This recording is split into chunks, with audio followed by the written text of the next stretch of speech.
Welcome to Two Sides of the Story. I'm your host, Kadhim Al-Wai'li. The ceasefire between the Druze and the government forces backed by the tribal forces in Suwayda took place today, but still it's absolutely fragile agreement, and there is a lack of trust between the two sides. Even a minor violation of this ceasefire agreement could ignite a long-term conflict between the Druze, the tribal, and the government forces. And it will unify the Druze community, which they have three prominent spiritual leaders. Hikmat al-Hijri, he is the instigator. He's the one who sought and requested assistance from Israel. Then you have the youngest one, Sheikh Yusuf al-Jarbu', and the oldest spiritual leader, Sheikh Hamoud al-Hannawi. He's 81 years old, and he's the one who rejected the assistance from Israel, and he called for unity, the whole Syrian unity and the whole country. Although the Druze is a one religion, one sector, but they are divided between leaderships and tribal affairs, and that's why they are not one entity. But any escalation in the future might lead to the unity of the Druze, and also they might seek an assistance from Israel again.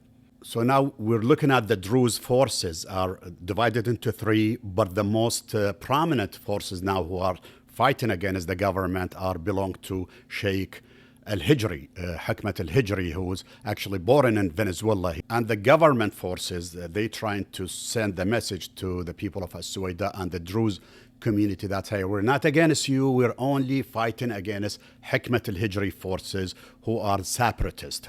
But our fight not against the whole Druze community. That's the government message. But then you have the tribal forces message is, hey, we're there just to seek revenge, and we're just want to fight against Hikmat al-Hijri forces. They have the same message as the government. And the third forces are the extremist jihadists, the Al-Qaeda remnants, and they are opportunistic. They trying to take advantage of the conflict against the Druze so they can eliminate them and replace them with extreme Sunni jihadist groups. They can stay in Suwayda and south of Syria.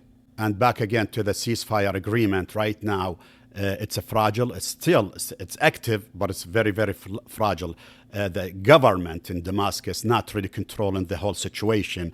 It looks like the interim president, Ahmed al-Sharah, he's kind of like a ceremonial president, not really controlling the internal affairs. Maybe he became very popular among the Arab leaders and the Western leaders because he dressed up like Westerner right now and trying to prove to the West that he's a former extremist and now he's a politician and he's the one who qualified to run the country. But when you look at it from inside, it's not really. The government is not really controlling everything. It's the tribes, they're extremists, and the sectarian rift between the groups and between the Syrian society. It's getting bigger and bigger and bigger, and there's no way the government, the interim government, would control the situation.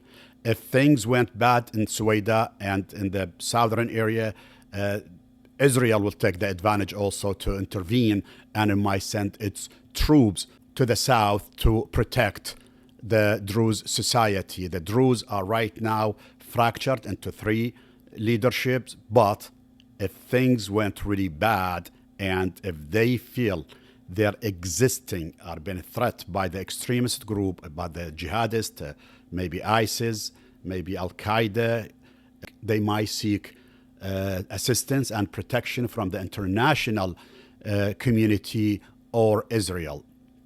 Speaking of ISIS, ISIS will take advantage also of the situation and to reconcile with the government and the Sunni groups in the south, and they can launch their operations also in the south. This is very good opportunity for ISIS and the extremist groups to re-emerge again and regroup and to take a fight in the south, protecting their Sunni brothers. But between this and that, there is always a gray zone. It can be only black and white, and I will leave that up to you. You decide which story is more fair to you. Please subscribe for more debate where every story gets a fair fight. I'm Kadhim Al-Wai'li.